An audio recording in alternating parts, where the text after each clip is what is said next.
Your clients are trying to reach customers. But do they know they're trying to reach two different kinds of customers? When people shop, they are either in a transactional mode or a relational mode. In transactional mode, they're only worried about getting the best possible price. In relational mode, their biggest concern is making the best possible choice. If we take a closer look at transactional shoppers, we'll find that their biggest fear is paying more than they had to pay or more than someone else paid. They only care about the immediate transaction and aren't thinking about future purchases from the merchant they buy from. The first thing they'll look at is the price tag.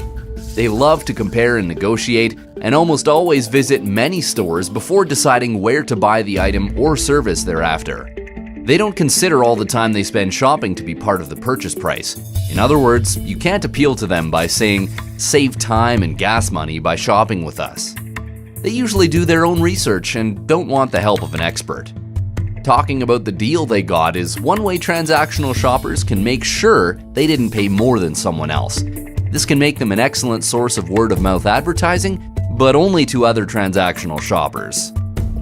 When we get to know relational shoppers, we'll discover their biggest fear is making a poor choice, regardless of the price. Relational shoppers will buy an item or service as soon as they feel good about their choice. Therefore, it's important for the seller to make relational shoppers feel confident.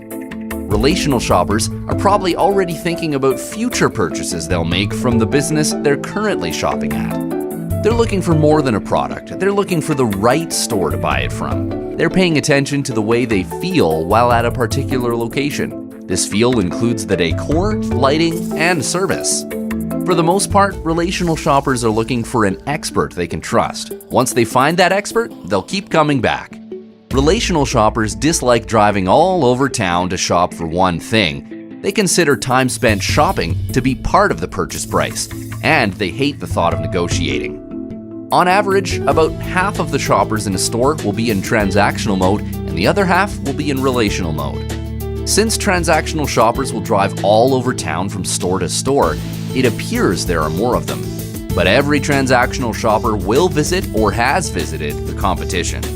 Relational shoppers will stop visiting other stores as soon as they find one they're comfortable in, even if it's the first one. Transactional shoppers have no problem using one merchant against the other, finding out the best price they can get at one store, using that price to get bigger discounts at competitors, and continuing until they think that price can't get any lower. Unless you're the last stop on a transactional shopper's route, it's unlikely you'll get the sale, even though you've invested a lot of time showing them the product and negotiating a price. Relational shoppers will almost always pay the asking price with very little, but usually no negotiating. Here's the important part. The typical business will invest a lot of time catering to the swarms of transactional shoppers that visit them, but will make more profit from relational customers even though there appears to be fewer of them. It's important for businesses to decide if they want to target transactional customers or relational customers and then plan their marketing and advertising accordingly. It's okay to target transactional as long as you can consistently offer the best price. Typically, unless your client is a low-price leader, relational customers will create more profit than transactional even though there appears to be fewer of them. One final note, people can and usually do switch between transactional and relational modes depending on what they're shopping for. They may be in relational mode for buying a car and transactional for a dishwasher. And the same item, for example a computer, can attract both relational and transactional customers.